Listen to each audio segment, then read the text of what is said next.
Hi, this is Jen. I'm here today with my December 2017 library book haul. It is only the 2nd of December, so I'm sure there will be another one this month. Maybe I'm going to make this a weekly thing. I'm not sure. I guess it will depend on how many of these I get through, because then I will return these and get more, so it's going to vary. The book haul consists of these two stacks behind me. They're all library books. As you may or may not remember, I work in a library. I do the processing, and some of these are brand new, and they're cover selections. They're just selected because I like the cover, and some of them are ones that I actually have read about. So let's get into it. And I'm sorry ahead of time, I'm going to mispronounce some names, because I always do. Alright, I think this is easier if I switch sides. Yes, I have a bunch of plastic toy horses. I'm sorry. I'm going to be a child forever. I've already decided that. I'm a child forever. Yeah, the Toys R Us Kids song is my song. So first... that's not gonna work either. Okay. I'm doing this left-handed. This is gonna be great. Or not. Alright. This is a cover selection. Laura Ingalls is Ruining My Life. I've never heard of this before. It's juvenile fiction, and I told myself I was going to cover the barcode so you don't know which library I work at, because, yeah. Well, let's see. Anyways, this book, this girl's mother moves the whole family so that they can be in one of the towns that Laura Ingalls is from, so that she can attempt to write the perfect book. So yeah, that's the blurb on it, and the whole reason I checked it out is because I'm kind of on a Laura Ingalls Wilder kick, and I recently read Birchbark House, which kind of gets compared to it. It's considered the Native American little house, and so I just kind of felt in the mood for it. So we'll see how it turns out. Hopefully it's good. Haha, my sewing machine table is there. I can set books there as I go, yay! Next one is I'm Not Your Perfect Mexican Daughter. I processed this one, this month. It felt like longer ago. Yeah, it was like the beginning of November, I think. And it had a hold on it, so I let it go to someone else. And when I came back in, it's like, yoink, that one's mine now. I like that the cover very much resembles another book that I really liked a couple of years ago, called The Unknown Americans. Is that it, Unknown Americans? I think so. It was very popular. It's adult fiction, and I loved it. And so I'm hoping that they made the cover similar, because it's kind of similar, because that would be cool. I don't know. Or maybe someone's all going, oh, that is the same cover. Oops, we made an oopsie. Whatever. I got this one, Jennifer Holm's Full of Beans. It's based in Florida, juvenile fiction, and I've been meaning to get to Jennifer Holm, but I haven't yet. And I should read The 14th Goldfish, but I haven't yet. And so I'm reading Full of Beans, because that sounds more my thing, right? Maybe? A book everyone's read but me, Ready Player One. Apparently it's going to be a movie, and everybody who knows me tells me that I'm going to love this book. So, we'll see how well all my in real life book friends know me, right? Yeah, we'll find out. I hope it's good. Now, this is the large print edition. I'm not blind yet. I am, not in my 20s anymore. However, the regular print list, waiting list for this book was really long because of the movie coming out. And the large print had no waiting list at all. So it's like, I don't care. I'll read large print. Look at me with no eye strain. And next is, am I even going to hold the right side up? Oh yeah, Protected. Protected by Claire Zorn. This is based in Australia. It looks like it's won some awards over there. I hadn't heard of it at all till I took it out of the box and put the stickers on it. So I picked it up because I thought the cover was strange, and then the blurb on the back is equally strange, and it's about a dead sibling. And I just read a YA book about a dead sibling. It was Juniper Lemon's Happiness Index, I think was the title. And I liked that one, and so I saw this and I'm like, yay, another dead sibling book, which I know is the wrong reaction to a very serious topic. But I like to read my books kind of in pairs, where it's like, oh, this book is like that book, so I want to read this book because it's like that book. So, yeah, this one. And actually I'm already like really, where am I at? What page? What page? Oh boy, I'm already at 208, page 208 in it, and I do really like it so far. I just started reading it this morning, and I kind of just read it between chores because, oh yeah, we're still on in-law watch. They're going to be here any day. They haven't called us to say when. I thought they were showing up today. Not so far, so yeah. Next. Da, da, da, da. Oh, I even picked it up, set up. Alright, so in Enchantment Ravens, everybody's read this but me, so I grabbed it based on the fact that everybody's read this but me. So, we'll see. I don't read very much fantasy. I say that, but at the same time that's kind of a lie, because I love Lord of the Rings and The Hobbit, and what else have I read that was fantasy? I read something else, and I really liked it, one of my favorite books. But it's not going to land in my brain right now, so that's the way it is. Crap, you all know what one I'm talking about too. Harry Potter, oh my god, how? I just drew a blank on Harry Potter. It's that kind of day. So yeah, I do read fantasy. I'm a liar. So this one is another fantasy, I believe. Beasts Made of Night. This was a total cover impulse pickup. So yeah, it looked cool, and the setting sounded interesting off the cover blurb, so we'll see. Haven't started it. This one, I wasn't wild about the cover. The cover didn't do anything for me. Berserker, the title is also hard to say. I don't like it when the title's hard to say. I feel like I'm stumbling over that word. Berserker, this doesn't sound right. However, the reason I picked this up is this little blurb here on the back from Danielle Page. Emily Laybourne deftly melds Viking lore with the American West. How do you combine Vikings and cowboys? I don't know, but I had to see how it could happen. I haven't read any reviews. I'm not going to. I don't want any spoilers. I want the whole thing to be a surprise. So, next. I started reading this one already, The Inner Life of Animals by Peter Wohlleben. I read his Hidden Life of Trees book recently, and I really liked it. I just started this one. I'm only on like page 12. I just wasn't feeling non-fiction-y today, so didn't make much more progress than that. It's still kind of written in his very, like, conversational writing style, so I'm sure I'm gonna like it as soon as I'm feeling non-fiction-y, which, who knows when it'll happen. Probably not too long, though. I usually read a non-fiction book every month, so it's going to hit me that I'm ready to do that. When Dimple Met Rishi? Yes, When Dimple Met Rishi. Probably saying it wrong, and I'm sorry. I look up how to say these things, and then I turn on my phone, and I just go, I already forgot. Much like my passcode to sign into work, because, yeah, I forget that all the time, too. And my email address, and my spouse's phone number. All those things get forgotten. Anyways, I picked this up because it looked cool, and it looked like it's from a different culture than mine, which is always fun. I like to read books that are from the point of view of a different culture. It just adds some variety, because yeah, why not? I don't usually check out this much YA fiction. This is really a lot of YA fiction for me. I've just read so much nonfiction lately that I think I just needed to really counteract that, and apparently that's what I'm doing. Next. I know I just grabbed from the wrong pile. How dare I? This is The Agony of Bun O'Keefe by Heather Smith. This one is Canadian, and it's set in the 80s. And I just jumped into this one because one of my coworkers said, oh, this one's about a hoarder. And I'm like, oh, a hoarder, I love those books. So I grabbed it. Now, you don't spend very much time in that setting in the book. I know, because I picked it up and read it immediately. I really liked it. It's not what I thought it was going to be, and that's totally fine. I will say that don't just go recommending this to younger teens.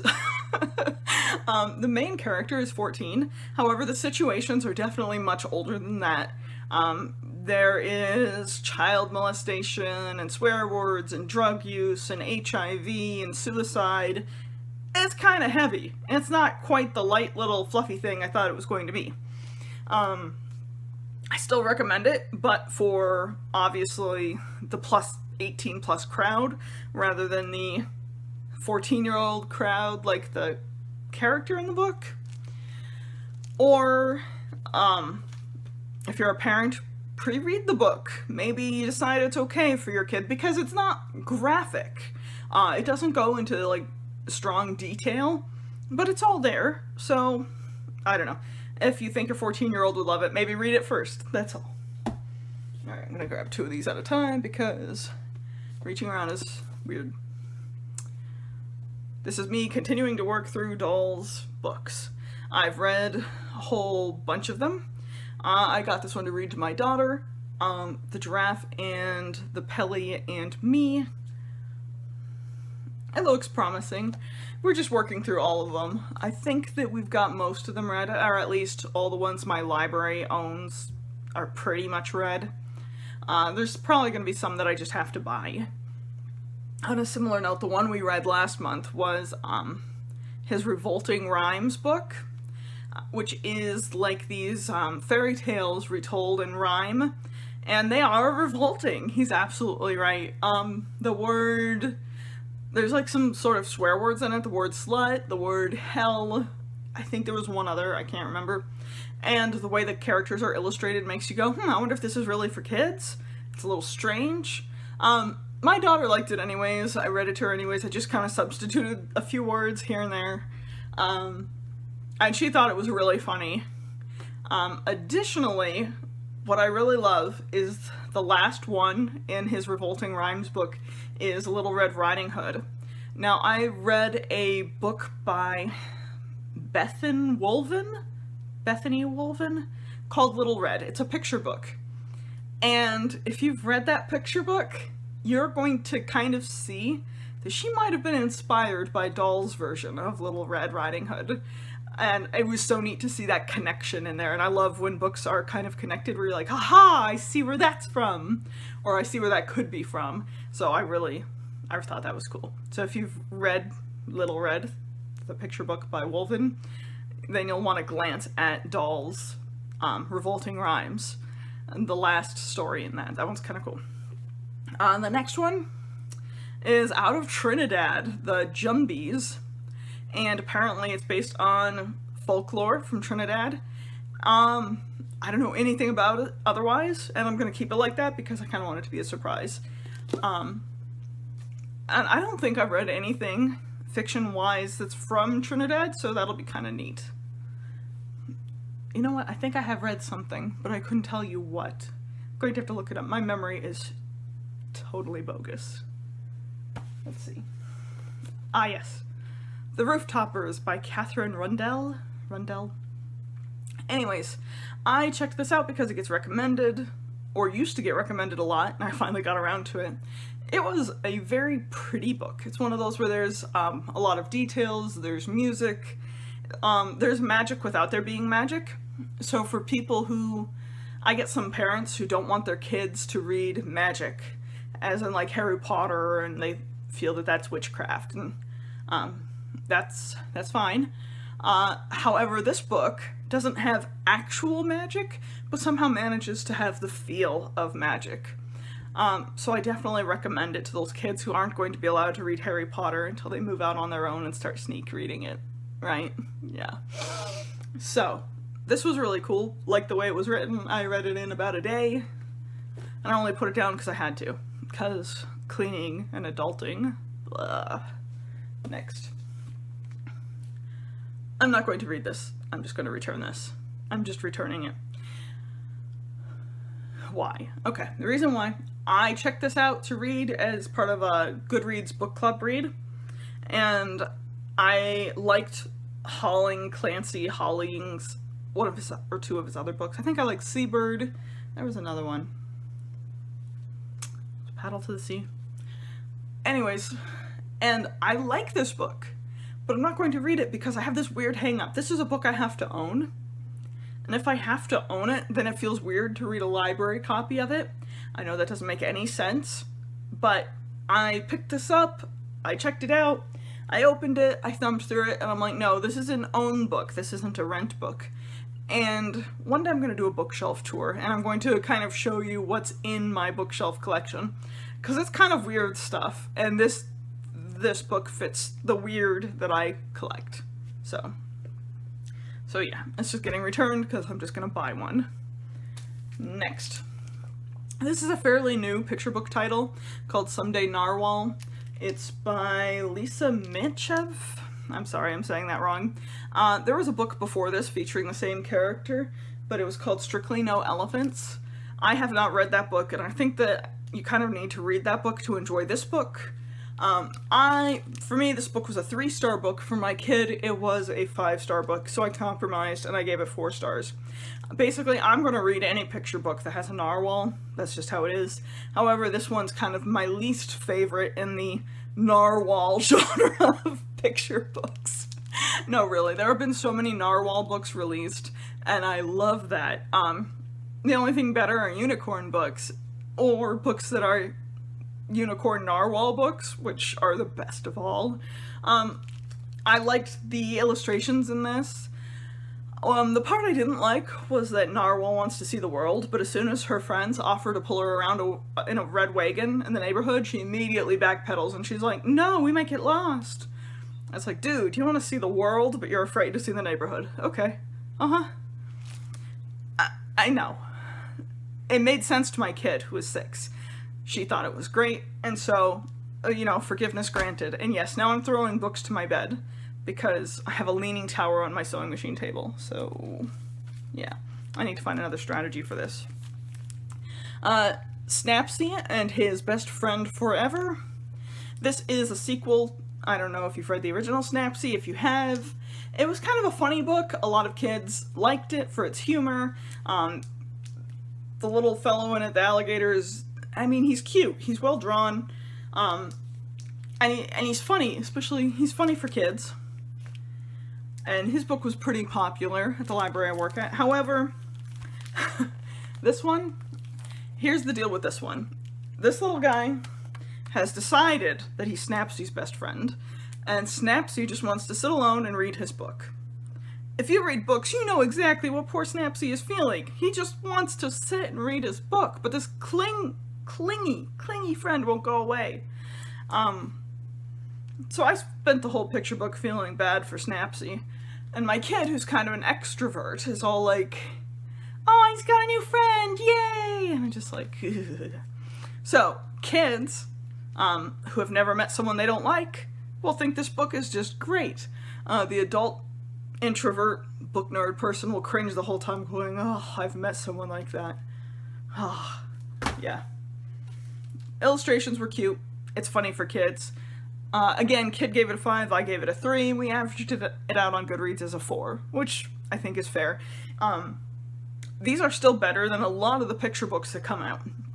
So please don't think that I'm trashing these picture books. They are actually pretty good compared to a lot of the picture books that come out that are nothing but sappy rubbish. I know that's mean, but all that... there's so much sap in picture books. And the kids don't even like to read it. It's just things that grandparents pick out for children. And yeah, so comparatively speaking, those books were fun, okay? Great Big Things. This one, do yourself a solid, okay? Because I didn't do this and I regretted it. And read this little thingy first, because that will tell you how to discuss this book. If you just read this book with a kid, it doesn't make much sense. You're at the end going, well, that was a weird way to put together a book. This is a book you kind of have to discuss. The illustrations in it are beautiful. And it's not really wordy. There's like a sentence per page, maybe. It's not wordy. And it has some big ideas in it. It's one of those books that's sort of about perspective. Not visual perspective, like the book They All Saw a Cat, which I highly recommend. I think I gave that 5 stars. This is more about the perception of difficulty and the perception of what makes something great. So it's neat, and my daughter and I had fun discussing it, but I just read it without reading the flap first and got to the end and went, what was that? So when I looked at the flap and I'm like, oh, duh, and then we read it again and it made sense. Again, she really liked this, and I liked that it's such a good discussion book, so 4 stars for that one as well. You're not often going to see reviews from me where books are getting like 2 stars or 1 star. I typically bail out of books if they are awful. I just stop. I don't finish them. So you're rarely going to see me call a book anything less than a 3, because it generally has to be a 3 for me to bother to finish it, okay? So don't go thinking that I give every single book a 5 or a 4. No. There's a whole plethora of books that I just don't even bother with, okay? These are the ones I chose to bother with. So, there's that. And my favorite book. Okay, not my favorite, that's mean. Because it's so hard. There's so many good ones in this group. There's just so many good ones. But this is the favorite one I'm reading with my kid. Oh my goodness, I love this. Well, I love Mark Twain. I've been reading his short stories for a while now. I lied and said 2 months. It's been like 2 years I've been reading that book. I'm gonna finish it this year. Really. This next year, I mean. 2018. I'll finish it in 2018. Anyways, this is, if I'm remembering correctly, it is Mark Twain's manuscript, partly completed and then finished by Philip Stead, is how I understand this to be. And so far, let me double check what page I'm on. Somewhere kind of towards the middle, 72, page 72. So far, as of page 72, I feel like it feels a lot like Mark Twain's writing style. I don't know how much of it is Philip Stead and how much is actually Mark Twain, but it does feel very Mark Twain-y, so I'll give it that. Now, there's a couple points that feel a little pretentious. The note from the authors do feel a little bit pretentious, okay? But whatever, I don't care. I'm still enjoying this a lot. My kid isn't enjoying it quite as much as me. She lets me read about 20 pages and she's like, is it done? Are we done for now? And I mean, I understand. I read to her a lot, so sometimes she just needs a break. Now, as far as the exterior, I don't like this cover. I'm so sad that I don't like this cover because I love the book. I'm going to end up buying this, and I know I said I don't read books that I'm going to buy. This one, I wasn't sure I was going to buy till I hit the halfway point, and then I was like, I'm going to buy this. And now I'm not going to wait for Amazon to deliver it to me in 3 days to finish reading this. I'm just going to finish it. It's just when I open a book and I immediately know, that's when I put it to the side. Almost done. Making good time. Wicked Like a Wildfire. This is a cover pickup. I know nothing about it. I will let you know what I thought about it probably in January. I think that this, I'm probably going to get to something like January. But I will let you know, unless it was terrible, and then I won't say anything about it. You'll know. You'll hear, like, nothing about it. Next. Okay. So, I was getting ready to return Rooftoppers. I don't know much about Katherine Rundell. I just know that Rooftoppers was recommended a lot. And I had Rooftoppers in my bag to bring back. And I opened the box of books to process, and here's this one. She's got a new one. I'm like, oh, cool. And I liked Rooftoppers enough where I decided, you know what, I'm going to bring this one home too, even though I know nothing about it. It's just called The Explorer. And I do like the cover of this one, which is always nice. So again, I will let you know how it was. Then I Am Pan. Someone recommended this to me. I can't remember who or why, but this got recommended to me, and so I'm going to read it to my kid gradually. It is a graphic novel format book about Pan. Let me see if I can open to a nice representative page. So yeah, it looks like that. I've been meaning to get to this as part of, I thought I'd do like a mythology school segment. I homeschool her, and I thought that would be fun. But then I realized it would just be way, way too much. She's not quite there yet. So we're just going to read this one for the fun of it, and save mythology for 2nd grade. I think that would be a better choice. So yeah, that is my library book haul. It's quite a lot. I anticipate finishing most of it over the next couple weeks, but we'll see. We'll see.